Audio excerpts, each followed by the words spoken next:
Shalom, selamat pagi. Sate pagi hari ini bertemakan sarana penghubung. Karya Pendeta Dr. Andar Ismail dari seri buku Selamat Pagi Tuhan, terbitan BPK Gunung Mulia. Seandainya Anda ingin menulis surat kepada seorang kawan yang sudah 10 tahun tidak pernah berhubungan dengan Anda, mungkin Anda akan bingung. Mau menulis apa? Paling-paling berbahasa basi menanyakan keadaan. Sesudah itu, mau menulis apa lagi? Tapi seandainya Anda berpacaran dan sang pacar itu tinggal di lain kota, tentunya tiap minggu Anda berkirim surat. Barangkali surat itu panjangnya seperti majalah. Namun, Anda tidak pernah kehabisan bahan, bukan? Mengapa keadaan dalam kedua contoh itu begitu berbeda? Karena dengan kawan Anda pada kasus pertama, Anda hampir tidak ada hubungan.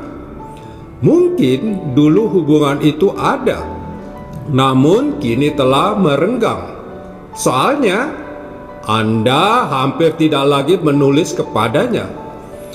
Karena itu, ketika sekarang Anda mau menulis, Anda tidak tahu apa yang harus ditulis. Sedangkan dengan pacar Anda, hubungan itu berjalan dengan teratur. Karena itu Anda tidak bingung mencari bahan yang hendak diperbincangkan dalam surat. Begitulah halnya dengan doa. Kadang-kadang kita merasa seolah-olah tidak tahu harus berkata apa kepada Tuhan. Kita merasa susah berdoa. Bukan mustahil, penyebabnya adalah renggangnya hubungan kita dengan Tuhan. Padahal justru hubungan dengan Pencipta seperti itulah yang menjadi ciri utama yang membedakan hidup manusia dari hidup tumbuh-tumbuhan atau hidup hewan. Hidup yang diberikan kepada manusia adalah hidup yang sejati.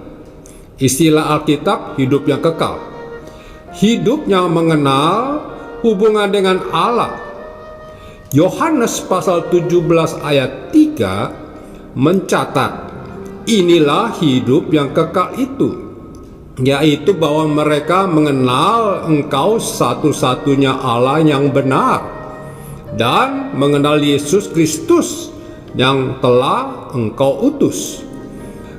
Karena itu, jikalau hubungan itu tidak ada, masih dapatkah manusia disebut hidup? Secara biologis dapat, tetapi secara teologis tidak. Doa adalah suatu privilege, asal kata dari privilegium, atau artinya hak yang diberikan sebagai keistimewaan dari Allah kepada manusia. Privilege itu diberikan demi kepentingan manusia, supaya manusia dapat berhubungan dengan Penciptanya.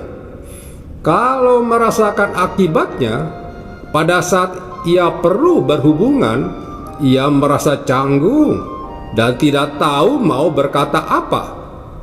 Seorang anak yang jarang berbicara dengan ayahnya, makin lama makin menjadi renggang dengan ayahnya. Kerenggangan itu lambat laun mengakibatkan keterasingan.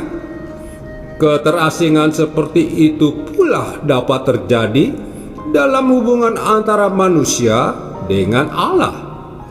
Dari situ kita dapat mengerti mengapa Tuhan Yesus memberi tempatnya yang begitu penting kepada doa dalam hidupnya sehari-hari. Ketiga, kitab Injil yang pertama mencatat banyak kejadian di mana Tuhan Yesus menyepi untuk berdoa seorang diri. Di Markus pasal 1 ayat 35 tertulis, Pagi-pagi benar, waktu hari masih gelap, ia bangun dan pergi keluar. Ia pergi ke tempat yang sunyi dan berdoa di sana. Di Matius pasal 14 ayat 23 tertulis, dan setelah orang banyak itu disuruhnya pulang, Yesus naik ke atas bukit untuk berdoa seorang diri. Dan di Lukas pasal 6 ayat 12 ditulis, pada waktu itu pergilah Yesus ke bukit untuk berdoa, dan semalam-malaman ia berdoa kepada Allah. Menarik untuk disimak bahwa ketiga ayat itu memberikan keterangan tentang waktu Tuhan Yesus berdoa, yaitu pagi, petang, dan malam. Dari situ kita mengerti mengapa Tuhan Yesus menyuruh kita berdoa, bukan sekali-kali, melainkan setiap hari. Artinya, setiap hari menyediakan waktu untuk memelihara hubungan dengan Tuhan.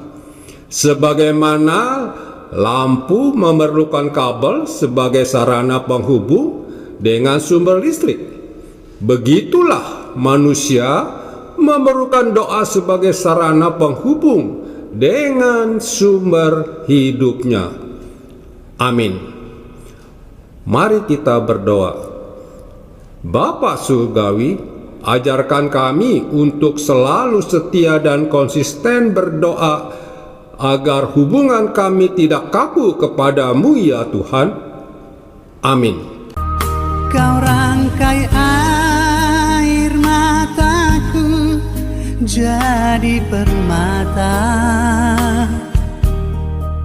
kau ubah kabut hitamku menjadi sutra,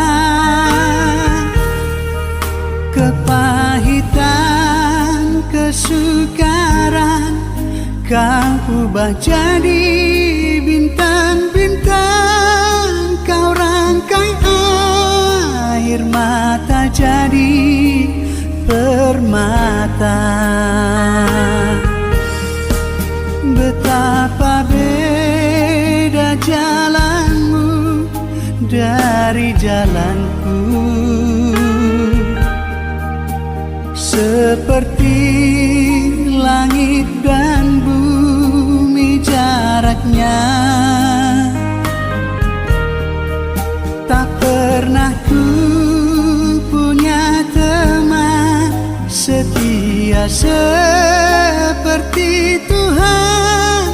Kau rangkai air mata jadi permata.